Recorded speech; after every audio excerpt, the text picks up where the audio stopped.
Chapter 5 Loneliness. Twilight Sparkle was annoyed.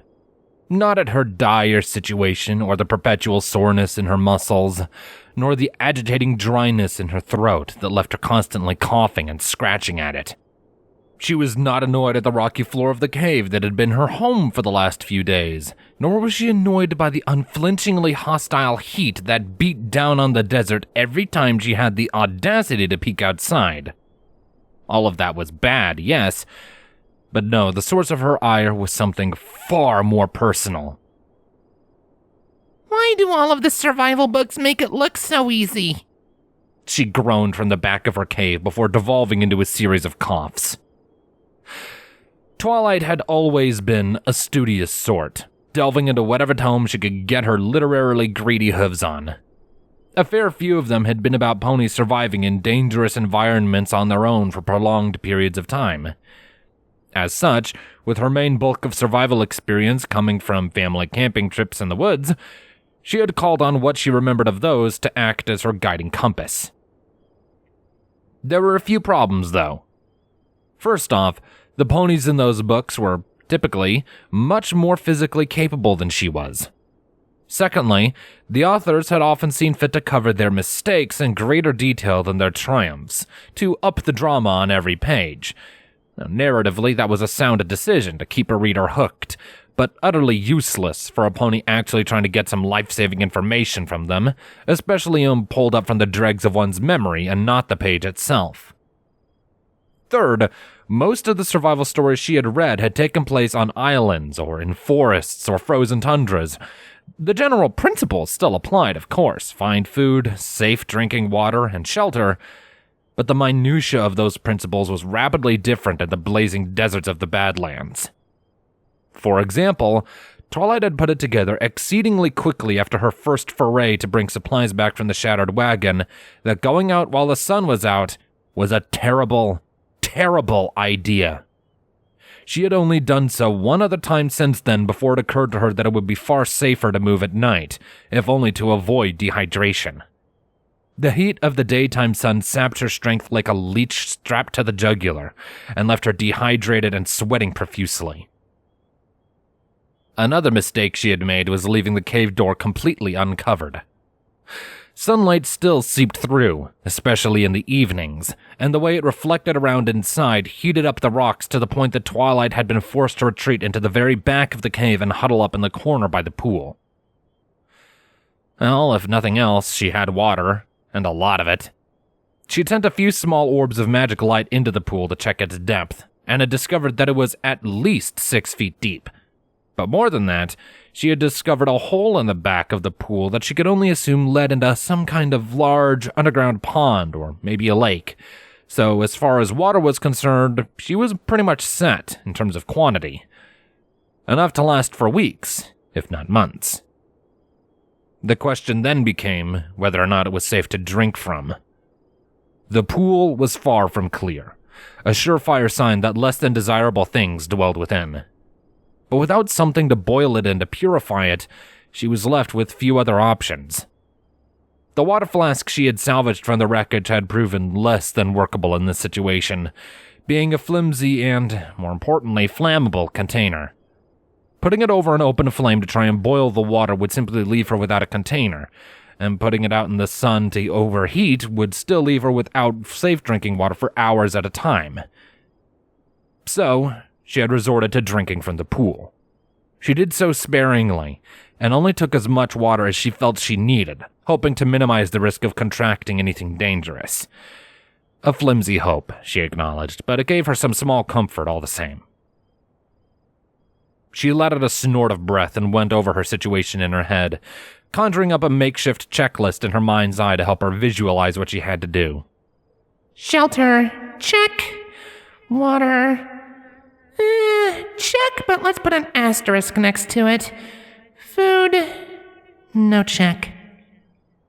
Her stomach audibly grumbled at the reminder that she had failed to put anything substantial inside of it for days. Her hoof lifted up to rub at her tummy while an uncomfortable groan slid past her dry lips. I need food. Stifling another groan, and trying to ignore the riot of her stomach, she turned her eyes up to look at the cave mouth, gauging the time. The sun was, at last, starting to set, painting the world in shades of deep, deep crimson.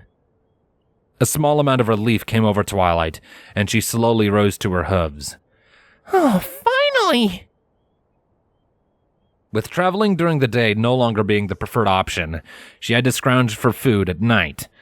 She hadn't ventured out of her cave yet, at least not very far, if only out of fear of the unknown.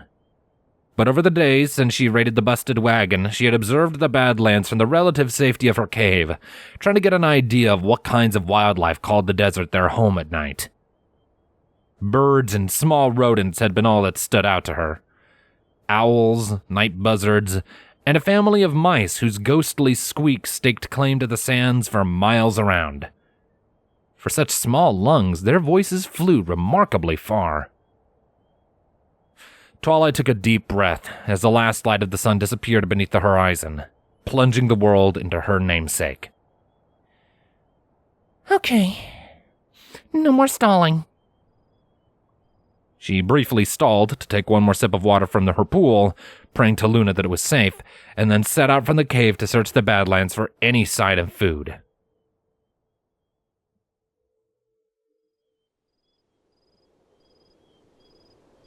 The ponies in the survival novels always seem to find what they needed.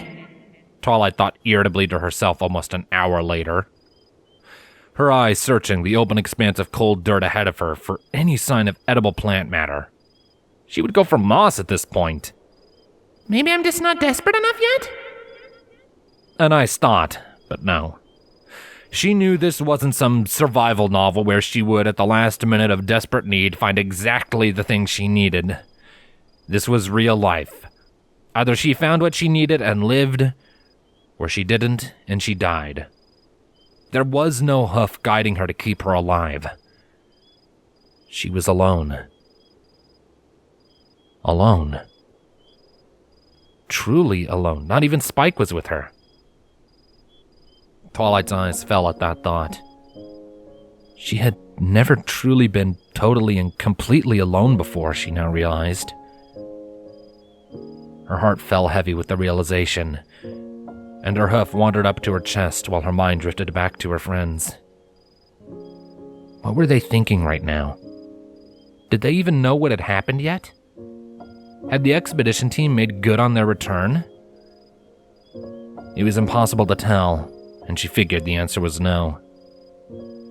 If her friends knew her fate, Spike would probably have sent her a letter by now, a frantically scribbled note demanding that she let him know she was fine and how he could find her. But what about the others? What would Rainbow Dash or Pinkie Pie or Fluttershy think? What of Rarity or Applejack? Twilight's eyes began to mist over as she predicted their responses to the news that she was missing and possibly dead in her mind. One at a time. Rainbow would probably be the most eager to come after me, right along with Pinkie and Applejack. Although she wouldn't have their patience about it. Fluttershy and Rarity would be worried sick. She closed her eyes and wiped a hoof over her face, sniffling and fighting to regain a hold of herself. The survival novels never really talked about the emotional part of this either. Sighing wearily, Twilight slowly dragged herself down the slope and into the pit below, her eyes wandering over the terrain. Dead dirt. There was no plant life to be had anywhere in sight. A single tear fell from Twilight's cheek as the first moisture the soil had soaked up in days.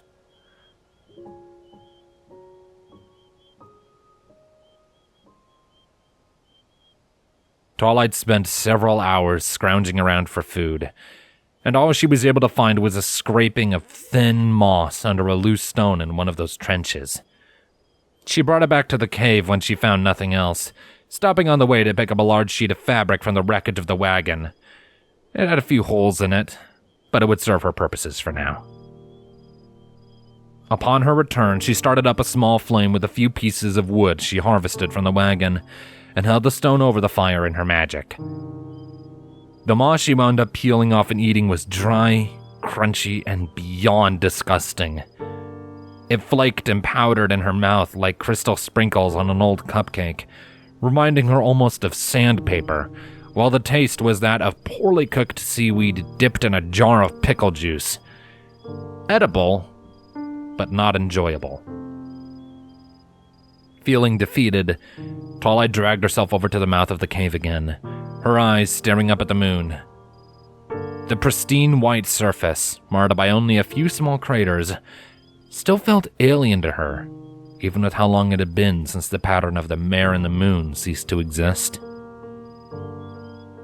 In a way, some small part of her wished those craters would return, that the haunting, exaggerated silhouette of Nightmare Moon herself was there to look back down at her in contempt and resentment. At least then I would have somebody to look at.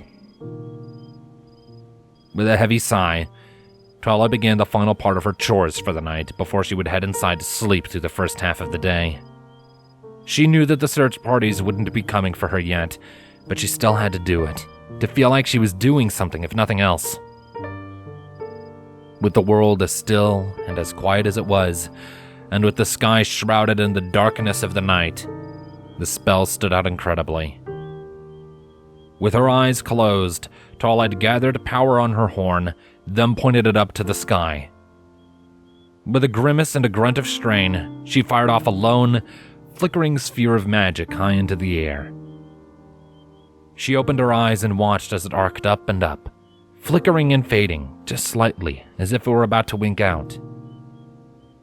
Then, with a muffled and barely audible pop and boom, the sphere exploded out like a firework, sending several smaller sparks of lavender light flying in all directions. They hovered there for a moment, and then began to drift back down to Earth, leaving thin trails of quickly dissipating smoke in their wake. The light soon faded, and Twilight's heart plummeted. The empty moon stared back at her as the smoke blew away, and Twilight's rapidly mounting loneliness began to swallow her whole. Shuddering, she screwed her eyes shut and fired off the spell a second time. Please, somebody see me, she thought to herself when the pop reached her ears. Some pony. Any pony. Help me. She fired off the spell one more time before she was spent. And despite her efforts, her silent plea went unanswered. It did not, however, go unseen.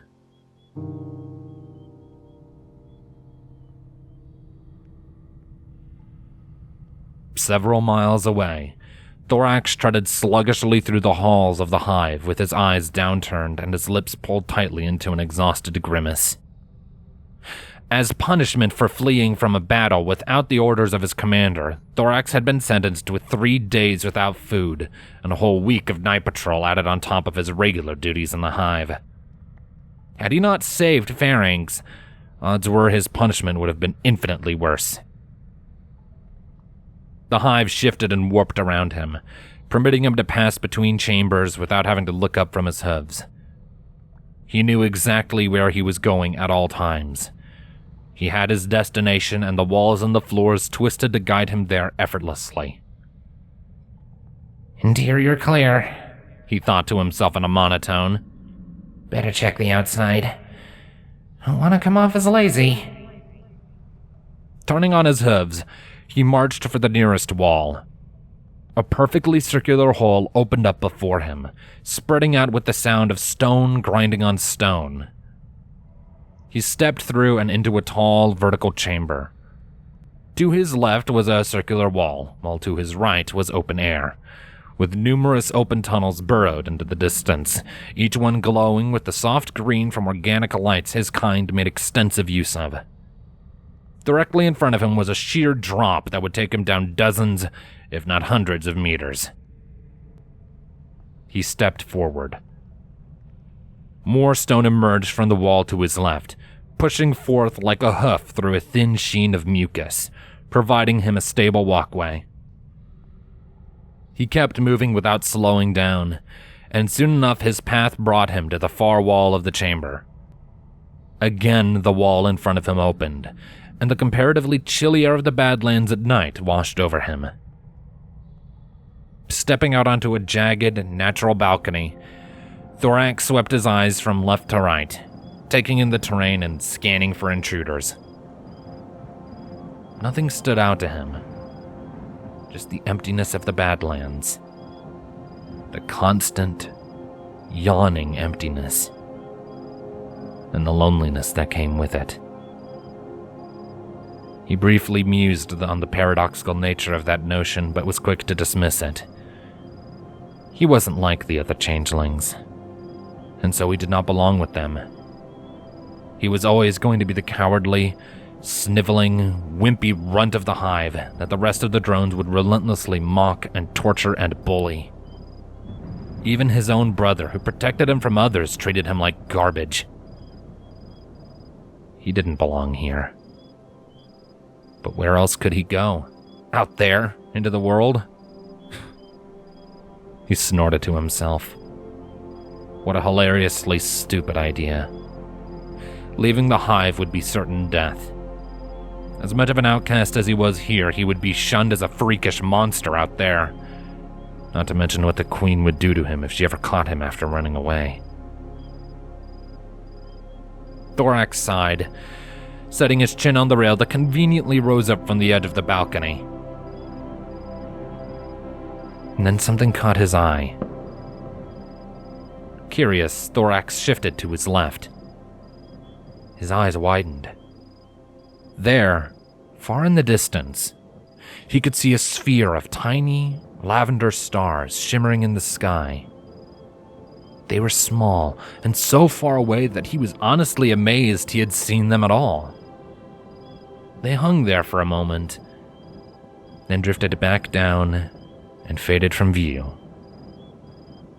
Then another burst of them came, and not long after, another. The color of that light looked familiar, and slowly his mind wandered back to a strange creature he had stumbled on in a cave a few days ago. That pony. Is she still out there? He thought to himself. Am I really alone? As if hoping for an answer, he continued to watch the horizon, desperate for one more repeat of the magical light. It did not come again.